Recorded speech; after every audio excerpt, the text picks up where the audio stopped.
செங்கல்பட்டு மாவட்டம் மதுராந்தகத்தில் தேசிய ஜனநாயக கூட்டணியின் முதல் பொதுக்கூட்டம் இன்னும் சற்று நேரத்தில் தொடங்க உள்ளது. இந்நிலையில் கூட்டணி கட்சித் தலைவர்கள் வர தொடங்கியுள்ளனர். தற்போது அமமுக பொதுச் செயலாளர் டிடிவி தினகரன் கூட்டம் நடைபெறும் அந்த இடத்திற்கு வருகை தந்துள்ளார்.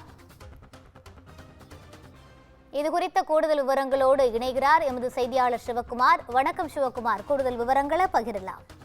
தேசிய ஜனநாயக கூட்டணி தரப்புல வரக்கூடிய சட்டமன்ற தேர்தலை முன்னிறுத்தி அதனோட கூட்டணி கட்சிகள் தரப்பிலான கூட்டமானது இன்று சென்னை மதுராந்தகத்துல நடைபெறதா இருக்குது.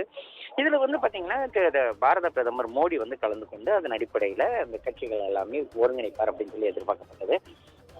இந்நிலையில இந்த கூட்டணியில பாத்தீங்கன்னா அதிமுக, பாரதிய ஜனதா கட்சி, அதே மாதிரி பாத்தீங்கன்னா அம்மா மக்கள் முன்னேற்ற கழகம், இந்திய ஜனநாயக கட்சி, ஜான்பாண்டியன் கட்சி உள்ளிட்ட பல்வேறு கட்சிகள் ஒன்றா ஒருங்கிணைந்து இன்னைக்கு அந்த கூட்டத்தை நடத்துறதாகவும், இந்த கூட்டத்துல ஏறத்தாழ லட்சக்கணக்கானோர் கலந்துப்பாங்க அப்படின்னு சொல்லி தெரிவிக்கப்பட்டு அதன் அடிப்படையில் அந்த ஏற்பாடுகள் நடைபெற்று இருந்தது.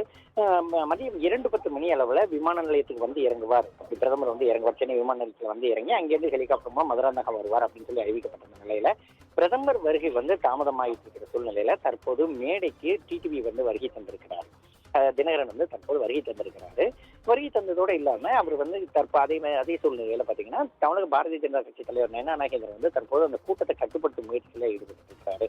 அதாவது பல்வேறு சட்ட சிக்கல்களுக்கு, அதாவது பல்வேறு சிக்கல்களுக்கு பிறகும் எடப்பாடி பழனிசாமியும் சரி, அதே மாதிரி பாத்தீங்கன்னா டிடிவி தினகரனும் சரி, இருவருமே வெவ்வேறு துருவங்களை கொண்டவங்க அப்படின்னு சொல்லி கூறப்பட்ட நிலையிலையும் எந்த சூழ்நிலையிலையும் அமமுக கூட கூட்டணி கிடையாது அப்படின்னு சொல்லி ஏற்கனவே எடப்பாடியார் அதிமுக தரப்புல தெரிவிக்கப்பட்டிருந்தது. அதே மாதிரி பாத்தீங்கன்னா அமமுக தரப்புலையும் எடப்பாடி பழனிசாமியை முதல்வர் வேட்பாளரை ஏற்றுக்கொள்ள மாட்டோம் அப்படிங்கிற மாதிரி அவங்க தெரிவிச்சிருந்த நிலையில இரண்டு தரப்பையுமே சமாதானப்படுத்தும் முயற்சியில பியூஷ் கோயல் ஈடுபட்ட நிலையில கடந்த சில தினங்களுக்கு முன்பு தங்கள் தங்கள் பிரச்சனைகள் பங்காளி பிரச்சனை, எங்க பிரச்சனை, அதாவது சுமூகமா அண்ணன் தம்பி மாதிரி வரக்கூடிய பிரச்சனை, எங்களுக்குள்ள உள்ள பிரச்சனை நாங்களே பேசிட்டு இருக்கிறோம் அப்படிங்கிற மாதிரி சொல்லி அதன் அடிப்படையில் தற்போது தேசிய ஜனநாயக கூட்டணிக்குள்ள அமமுக வந்தது. அதே மாதிரி பாத்தீங்கன்னா பாட்டாளி மக்கள் கட்சி தரப்புல அன்புமணி ராமதாஸ் அவர் அந்த அவரோட சொந்த சின்னத்தை, அதாவது மாம்பழ சின்னத்தை இந்த அடிப்படையில அவர் தேசிய ஜனநாயக கூட்டணி கூட பாஜக அதிமுக கூட்டணி கூட வந்தாரு.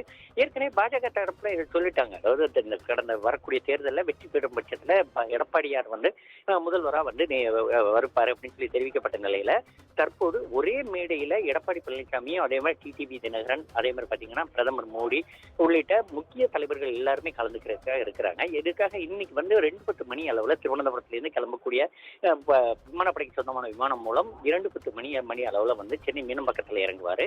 அங்கிருந்து ஹெலிகாப்டர் மூலம், தனி ஹெலிகாப்டர் மூலம் மதுராந்தகத்துக்கு மதுராந்தகத்துல மீட்டிங் முடிச்சு திரும்ப அதே மாதிரி சென்னை போய் சென்னையிலிருந்து விமானம் மூலம் டெல்லி போறதா சொல்லி அறிவிக்கப்பட்டு அதன் அடிப்படையில் பாதுகாப்பு ஏற்பாடுகளும் பலப்படுத்தப்பட்டிருந்தது. ஏறத்தாழ 10,000க்கும் மேற்பட்ட போலீசார் அந்த பாதுகாப்பு பணியில் ஈடுபடுத்திட்டு வந்த நிலையில பிரதமர் மோடி வருகை தாமதமாயிட்டு இருக்குது. அதே சமயத்துல பாத்தீங்கன்னா இன்னும் இப்போ மேடையில டிடிவி மேடை ஏறி இருக்கிறாரு. தொடர்ச்சியாக ஒவ்வொரு கூட்டணி கட்சி தலைவர்களாக தற்போது வர துவங்கி இருக்கிற நிலையில இன்னும் சற்று நேரத்துல அந்த கூட்டமானது ஆரம்பிக்கும் அப்படின்னு சொல்லி எதிர்பார்க்கப்படுது. ரூபி,